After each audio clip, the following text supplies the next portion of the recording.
Hello दोस्तों, नमस्कार।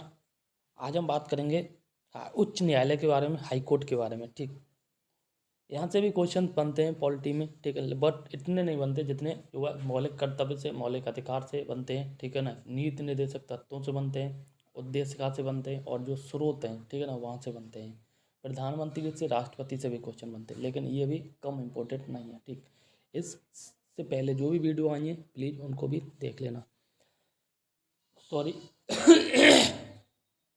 आइए बात करते हैं। देखो, यहाँ बात की जा रही है अंडमान निकोबार जो है द्वीप समूह किस उच्च न्यायालय के क्षेत्राधिकार के अंतर्गत आता है। हाँ, यहाँ से इस प्रकार के क्वेश्चन बन जाते हैं। अंडमान निकोबार जो है ये जो है कलकत्ता हाई कोर्ट के अंतर्गत आता है। ठीक, उच्च न्यायालय के न्यायाधीशों के वेतन और भत्ते जो है राज्य की संचित निधि देते हैं। ठीक, उच्च न्यायालय के जो न्यायाधीश होते हैं इनके वेतन और भत्ते जिस राज्य के ये हाई कोर्ट के जज होते हैं, ठीक है ना, उसी राज्य के संचित जो निधि होती है उसके द्वारा इनके वेतन भत्ते दिए जाते हैं। जब ये न्यायाधीश जो है रिटायर हो जाते हैं तब इनकी जो है पेंशन होती है वह जो है फिर केंद्र सरकार के संचित निधि के द्वारा दी जाती है। ठीक है ना।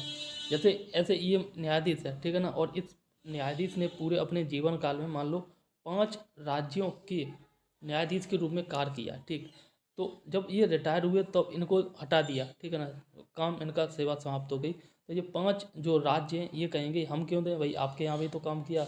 दूसरा बोलेगा कि हम क्यों दें, आपके यहाँ भी तो काम करेगा किया। लेकिन तो इस प्रकार से जब तक ये सैलरीड रहते हैं तो जिस जिस राज्य में ये काम करते हैं एज ए न्यायाधीश, वहाँ से इनकी संचित निधि से सैलरी दी जाती है। जब ये रिटायर हो जाते हैं तब जो है केंद्र सरकार की जिम्मेदारी हो जाती है। फिर केंद्र सरकार जो है इनके जो भी पेंशन भत्ते जो भी बनते हैं उन सब की जो भुगतान है वो केंद्र सरकार के द्वारा किया जाता है। ठीक, आगे बात करते हैं।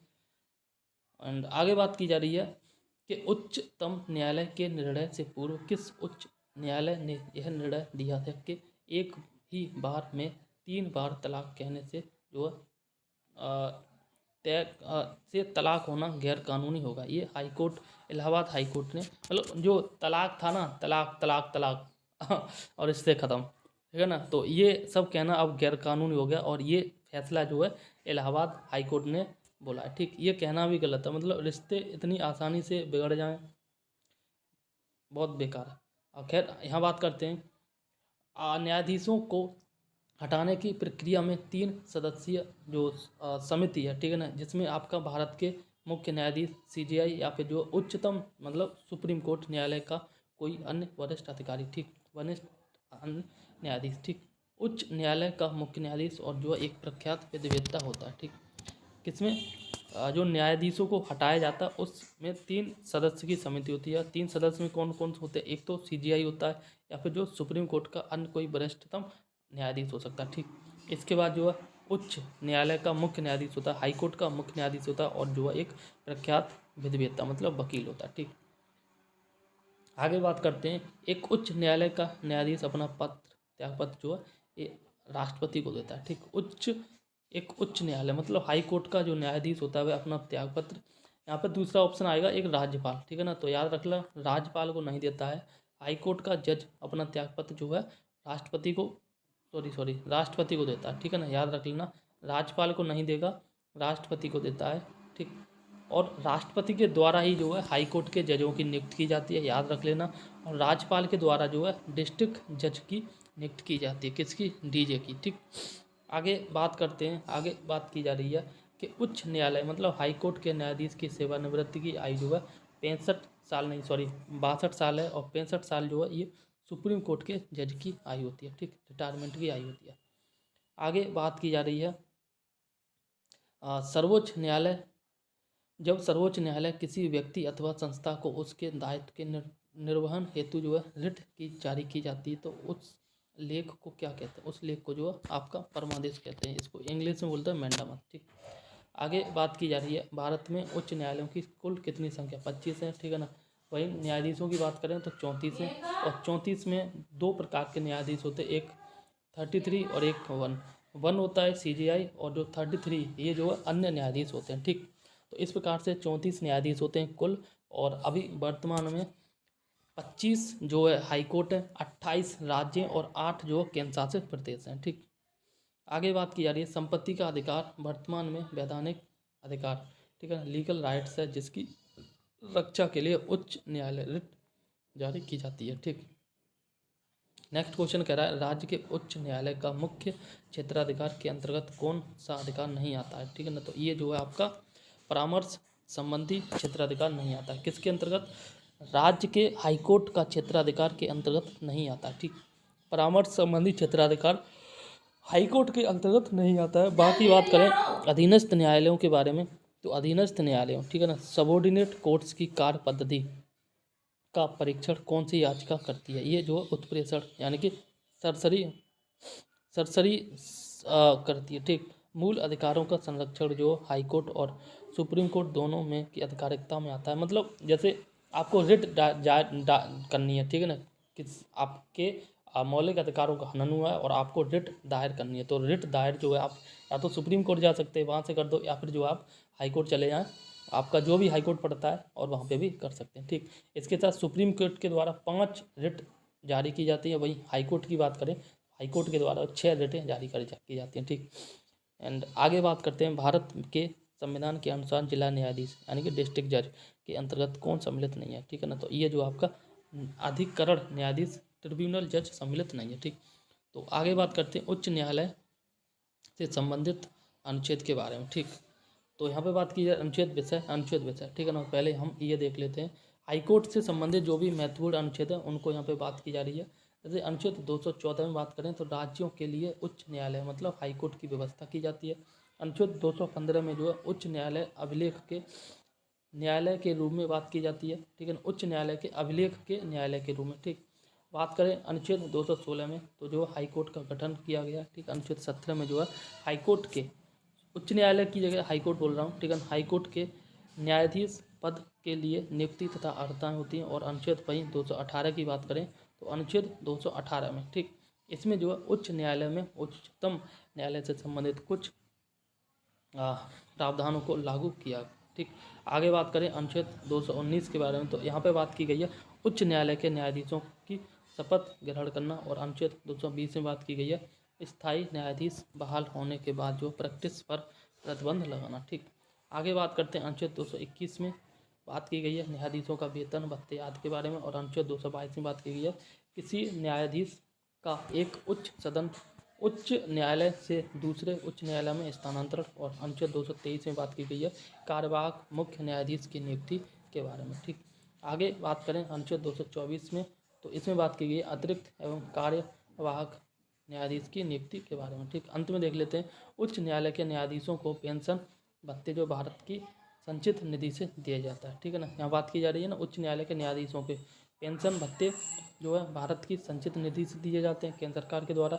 जब उच्च न्यायालय के जज जब कार्य कर रहे होते हैं मतलब वर्किंग होते हैं तब जो है उनकी वेतन भत्ते जो है जिस राज्य में वह राज्य न्यायाधीश के रूप में कार्य करते हैं उस राज्य की संचित निधि से दी जाती है। ठीक, आगे बात करते हैं नेक्स्ट अनुच्छेद के बारे में 224A। तो यहाँ बात की जा रही है उच्च न्यायालय में सेवानिवृत्त न्यायाधीशों की नियुक्ति के बारे में। अनुच्छेद 225 में उच्च न्यायालय का क्षेत्राधिकार। अनुच्छेद 226 में कुछ रिट याचिकाएं जारी करने पक्की उच्च न्यायालयों की शक्ति। और अनुच्छेद 226A में बात की गई है अनुच्छेद 226 के अंतर्गत जो केंद्रीय अधिनियम की संवैधानिक वैधता पर विचार नहीं किया जाना। ठीक, अनुच्छेद 207 अब ये जो 226A जो अब निरस्त कर दिया है। ठीक, आगे बात करते हैं अनुच्छेद 227 में तो उच्च न्यायालय की सभी अधीनस्थ न्यायालयों पर अधीक्षण की शक्ति के बारे में। और अनुच्छेद 228 में बात की गई है उच्च न्यायालय में कुछ मामलों का स्थानांतरण के बारे में। ठीक, आगे बात करते हैं अनुच्छेद 228 में। ठीक, तो अनुच्छेद 228 में जो है राज्य अधिनियमों की संवैधानिक वैधता से संबंधित प्रश्नों के विस्तारण के लिए विशेष प्रावधान की बात की गई और इसको अभी जो है निरस्त कर दिया। ठीक, तो अनुच्छेद 228A को जो निरस्त कर दिया है और इसके साथ 226A को भी निरस्त कर दिया गया। ठीक, आगे बात की जा रही है अनुच्छेद 229 के बारे में पदाधिकारी तथा सेवक एवं उच्च न्यायालयों के व्यय के बारे में। ठीक, अनुच्छेद 230 में बात की गई है उच्च न्यायालय मतलब हाईकोर्ट का क्षेत्राधिकार के बारे में। और अनुच्छेद 231 में बात की गई है 2 या 2 से अधिक राज्यों के लिए एक साझे उच्च न्यायालय की स्थापना के बारे में। ठीक,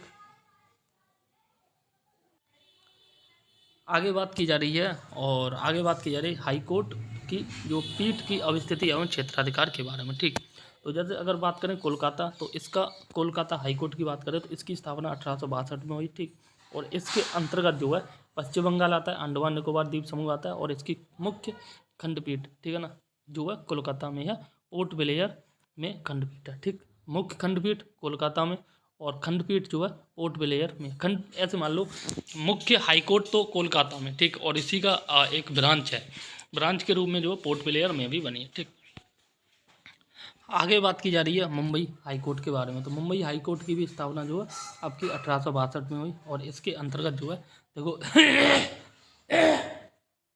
सॉरी पश्चिम बंगाल और अंडमान निकोबार, ठीक है ना, देखो इस प्रकार से हम बनाते हैं इंडिया का इस साउथर्न रीजन। यहाँ पर जो है आपका पश्चिम बंगाल पड़ता है और यहाँ पे आपका अंडमान निकोबार पड़ता है। तो पूर्वी साइड में पश्चिम बंगाल है और पूर्वी साइड में ही अंडमान निकोबार है, ठीक है ना। इस प्रकार से आप लिंक कर लेना। पश्चिम बंगाल का ही एक शहर है कोलकाता, इसमें मुख्य खंडपीठ है, और अंडमान निकोबार, ठीक है, अंडमान निकोबार का शहर है पोर्ट ब्लेयर, ठीक है ना, तो इसमें जो खंडपीठ है, ठीक, आसानी से आप समझ सकते हो। और इसकी स्थापना 1862 में हुई।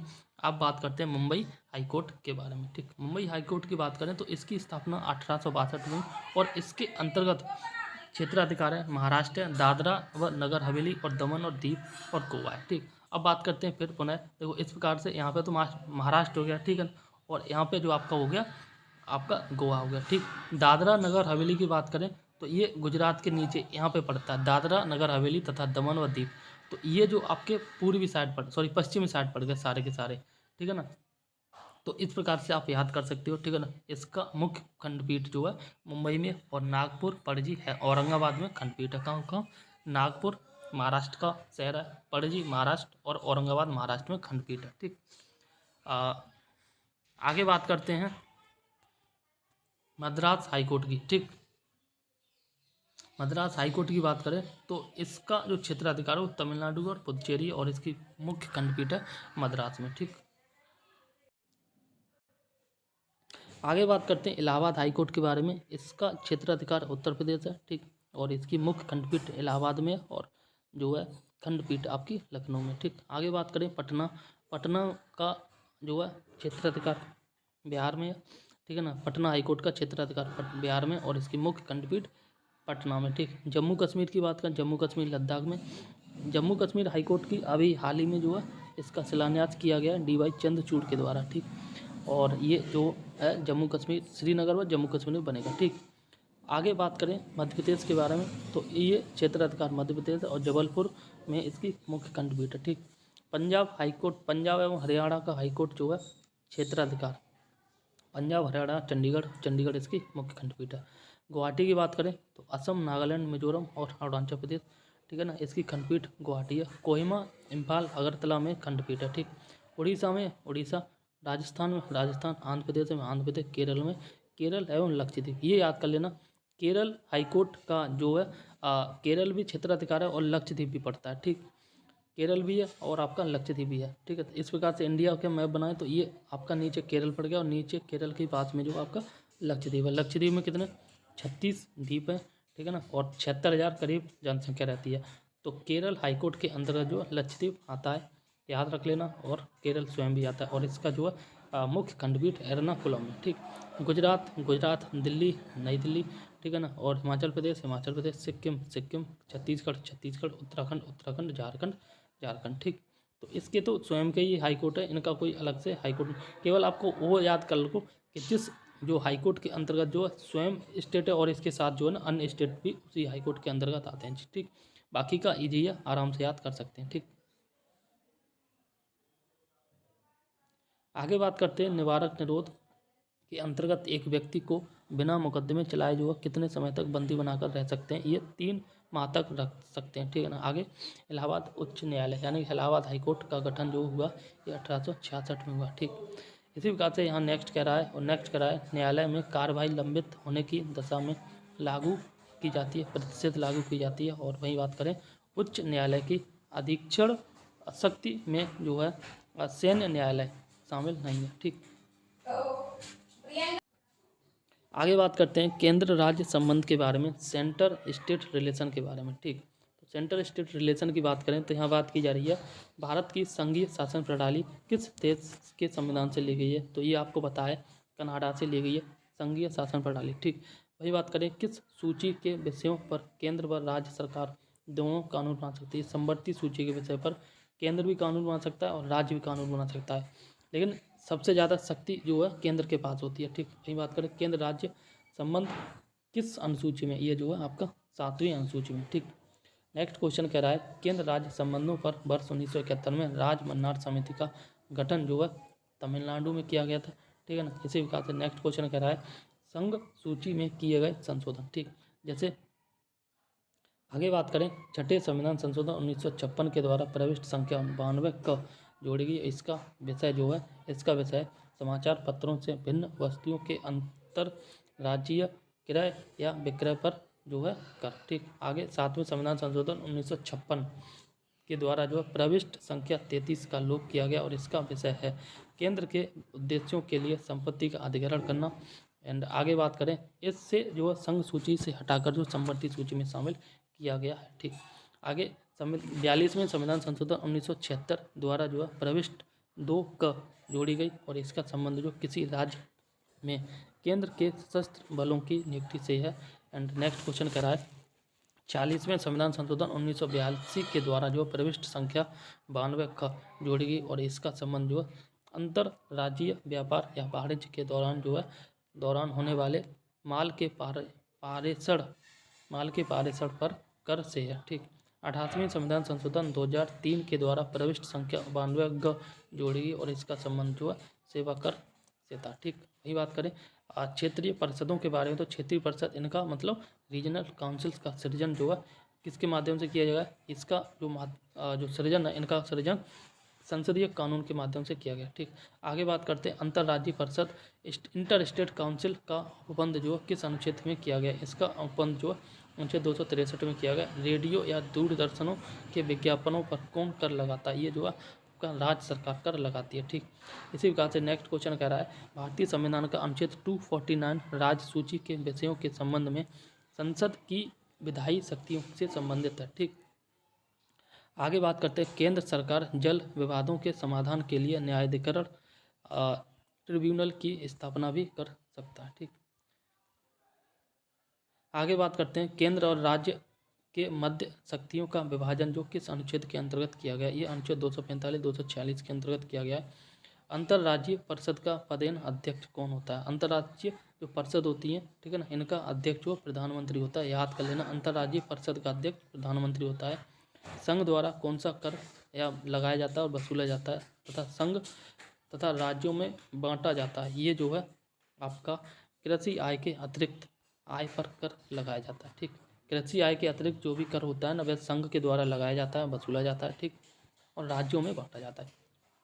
आगे बात की जा रही है सरकारी या आयोग, ये इंपॉर्टेंट है। यहाँ के सरकारी आयोग का गठन जो मार्च 1983 में किया गया था और सरकारी आयोग का जो है केंद्र राज्य से संबंध है, ये जनरली पूछा जाता है सरकारी आयोग का संबंध है वो केंद्र राज्य से संबंध है और इसका गठन जो मार्च 1983 में किया गया था। ठीक, आगे बात करते हैं संघीय कर संघ सूची प्रविष्टि संख्या 82 से 92 ए के अंतर्गत और इसमें जो आयकर आता है कृषि आय को छोड़कर। ठीक, दूसरा सीमा शुल्क आता है निर्यात शुल्क को छोड़कर निर्यात शुल्क को समेत। ठीक, वही बात करें तंबाकू अन्य वस्तुओं पर उत्पाद एल्कोहलिक पेय पदार्थों अफीम गांजा मादक औषधि तथा मादक पदार्थों को छोड़कर।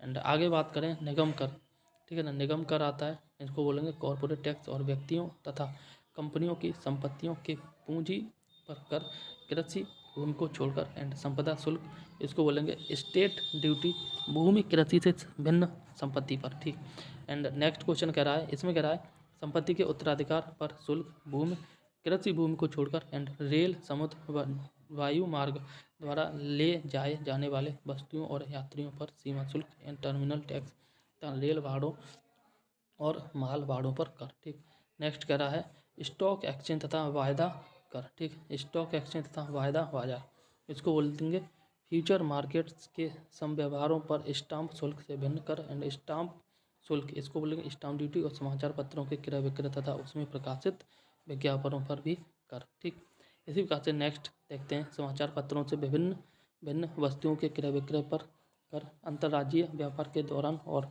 माल के पारेषण पर कर, ठीक है ना, अंतर्राज्यीय व्यापार के दौरान और सेवाओं पर कर। ठीक, आगे बात की जा रही है राज्य कर के बारे में, ठीक है ना, जिसमें राज्य सूची से संबंधित प्रविष्टि जो है अनुच्छेद 45 से 63 तक, ठीक है ना, मतलब राज्य सूची के विषय में कौन कौन से आते हैं। ठीक है, ये भू राजस्व लगान आता है, कृषि पर आयकर आता है, कृषि भूमि के उत्तराधिकार पर कर और कृषि भूमि पर संपदा, ठीक है ना, भूमि भवन और खनिजों अधिकारों पर कर, शराब, अफीम, गांजा, अन्य मादक पदार्थों और औषधियों पर उत्पाद कर, ये जो है राज्य सूची के अंतर्गत आता है। ठीक, इसी प्रकार से आगे भी देख सकते हैं। आगे बात की जा रही है विद्युत कर के भुगतान, बिक्री कर, ठीक है ना, समाचार पत्रों से संबंधित, रेडियो संबंधित, सड़क से संबंधित, सड़कों पर प्रयुक्त वाहनों पर कर, और जो है ये टोल टैक्स लगता है, ये राज्य सूची के विषय के अंतर्गत आता है, याद रख लेना। ठीक है ना, जीव जंतुओं और नौकाओं पर कर, ठीक है ना, और पथ कर, टोल टैक्स, ठीक है ना, मार्ग कर। इसी प्रकार से आगे बात करें, यहाँ पे व्यापार व्यवसाय तथा रोजगार पर प्रति व्यक्ति कर, इसको बोल रहे हैं कैपिटेशन टैक्सेज, विलासिताओं पर कर, मनोरंजन, जुआ और जो बोली लगाना, ये सारा राज्य सूची के अंतर्गत आता है। और स्टाम्प सूची के अंतर्गत जो ये भी जो है संघ सूची में वर्णित दस्तावेजों से भिन्न दस्तावेजों पर, ठीक है। एंड आगे उपयुक्त विषयों में से किसी के संबंध में शुल्क, किंतु इसमें न्यायालय में ली जाने वाली शुल्क शामिल नहीं है। ठीक, ये सारे जो राज्य सूची के विषय के अंतर्गत आते हैं। ठीक, आगे बात की जा रही है संविधान के किस अनुच्छेद में प्रावधान किया गया है कि विधि के प्रकार अथॉरिटी लॉ के बिना न तो कोई कर लगाया जा सकता और नहीं एकत्रित किया जा सकता। अनुच्छेद 265 में बात की गई। ठीक, आगे बात की गई है सरकारी आयोग के बारे में। तो सरकारी कमीशन का गठन जो संघ और राज्य क्षेत्रों के मध्य संबंधों की समीक्षा करने के लिए हुआ था। अंतर्राज्यीय परिषद इंटर स्टेट काउंसिल का गठन जो कब किया गया था, ये किया गया 18 मई 1990 को। ठीक, अंत में देखते हैं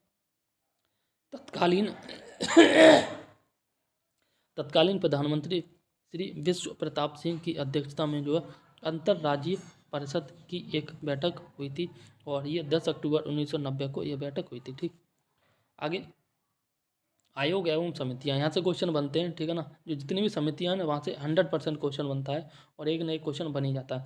केंद्र राज्य संबंधों पर विचार करने के लिए जो समय समय पर विभिन्न आयोगों तथा समितियों का गठन किया गया और जो निम्नवत है। जैसे राजमन्नार आयोग की बात करें, इसका राजमन्नार समिति का संबंध जो है ये DPV मन्नार से है और इसकी स्थापना या गठन जो 1969 में किया गया था। ठीक, सरकारिया आयोग 1983, इसका संबंध जो है रणजीत सिंह सरकारिया से है। और प्रशासनिक सुधार आयोग 1996 का, इसका संबंध मोरारजी देसाई से है। शीतलवाड़ समिति का संबंध 1996 MC शीतलवाड़ से है। और पुंछी आयोग का संबंध जो मदन मोहन पुंछी से। ठीक, आगे बात करते हैं केंद्र राज्य संबंधों को विशेष रूप से किस प्रसंग में म्यूनिसिपल संबंध कहा गया है। तो ये जो है आपका वित्तीय मामलों में राज्य पर केंद्र के नियंत्रण के प्रसंग के बारे में कहा गया। अनुच्छेद 312 के अंतर्गत जो राज्यसभा में उपस्थित और मतदान करने वाले सदस्यों के 2/3 बहुमत से पारित प्रस्ताव द्वारा जो संसद को किसी नई अखिल भारतीय सेवा के सृजन का अधिकार दिया गया है। एंड आगे बात की जा रही है और ये बात की जाए भारतीय संविधान के किस भाग में जो केंद्र राज्य विधायी संबंधों का विवरण दिया गया, ये अनुच्छेद 9 में दिया गया। ठीक, भाग 9 में दिया गया। किसके बारे में बात की जा रही, भारतीय संविधान के किस भाग, यानी कि भाग 9 में जो केंद्र राज्य विधायी संबंधों का विवरण किया गया। भाग 9 में केंद्र राज्य विधायी संबंधों का वर्णन किया गया। सॉरी ये भाग 9 नहीं, ये भाग 11 है। 9 ऐसे लिखते हैं, ठीक है ना, सॉरी फॉर दैट। भाग 11 में केंद्र राज्य विधायी संबंधों के बारे में बात की गई है। ठीक, आगे बात की जा रही है जल संबंधी विवादों का न्याय निर्णय जो है ये अनुच्छेद 262 में। ठीक, इसी प्रकार से नेक्स्ट क्वेश्चन कर रहे हैं प्रधानमंत्री की अनुपस्थिति में अंतर्राज्यीय परिषद की अध्यक्षता द्वारा उसके द्वारा नियुक्त कैबिनेट स्तर के मंत्री द्वारा की जाती है और यह सुझाव जो है किस समिति ने दिया था। यह सुझाव जो है राज्यपाल की प्रसाद पर्यंत राज्य मंत्रिपरिषद के पद धारित करने से संबंधित प्रावधान समाप्त कर दिया जाए। ये राजमन्नार समिति से संबंधित है। आगे बात की जा रही है भारतीय संविधान में संघ और राज्यों के प्रशासनिक संबंधों का उल्लेख जो अनुच्छेद अनुच्छेद किस अनुच्छेद में किया गया? 256 से 263 में किया गया। ठीक, अंतर्राज्यीय परिषद के बारे में बात करें तो अंतर्राज्यीय परिषद इंटर स्टेट काउंसिल के गठन का प्रावधान जो है ये आपका अनुच्छेद 263 के अंतर्गत किया गया। ठीक, आगे बात करें अनुच्छेद 262 के अंतर्गत जो है प्रदत्त शक्तियों के प्रयोग से संसद द्वारा जो नदी बोर्ड अधिनियम 1956 तथा अंतर्राज्यीय जल विवाद अधिनियम 1956 पारित किया गया था। और ये जल विवाद अधिनियम 1956 के अंतर्गत जो केंद्र सरकार ऐसे विवादों के समाधान के लिए न्यायाधिकरण की स्थापना भी कर सकती है। ठीक, आगे बात करते हैं संघ राज्य संबंध के बारे में। ठीक है ना, भाग 11 भाग 12 और इसका अनुच्छेद जो है 245 से 293 के बीच आता है। ठीक, इसमें जो है विधायी संबंध, प्रशासनिक संबंध और वित्तीय संबंध। ठीक, पहले हम बात करेंगे विधायी संबंध के बारे में। तो इसकी अगर बात करें तो यहाँ देख सकते हैं अनुच्छेद 245 में कहा गया है संसद और राज्य विधायिका द्वारा कानून बनाने का विस्तार। ठीक, अनुच्छेद 246 में कहा गया है संसद और राज्य विधायिका द्वारा बनाए गए जो है विशेष मामलों के कानून। ठीक, इसी प्रकार से आप देख सकते हैं 247, 249, 250, 251 ये मोस्ट इंपॉर्टेंट नहीं है। ठीक है ना, तो इसको अगर हम स्किप कर दें तो भी कोई बात नहीं। ठीक, अनुच्छेद 280 ये इम्पोर्टेंट है, ये इसका जो वित्त आयोग के गठन से संबंधित है 280। ठीक है ना, बाकी तो आप देख सकते हैं। यहाँ पे देखते हैं अंत में, और यहाँ बात की जा रही है कि केंद्र राज्य संबंधों में सुधार के लिए प्रशासनिक सुधार आयोग 1966, राजमन्नार समिति 1969 और आनंदपुर साहेब प्रस्ताव 1973 और सरकारी आयोग 1983 तथा पंचायत आयोग 2007 का गठन किया गया। ठीक है ना, ये इंपॉर्टेंट है, ये याद कर लें। सरकारी आयोग का गठन 1983 में, पंचायत आयोग का गठन 2007 में। ठीक है ना, इसी प्रकार से बात की गई है।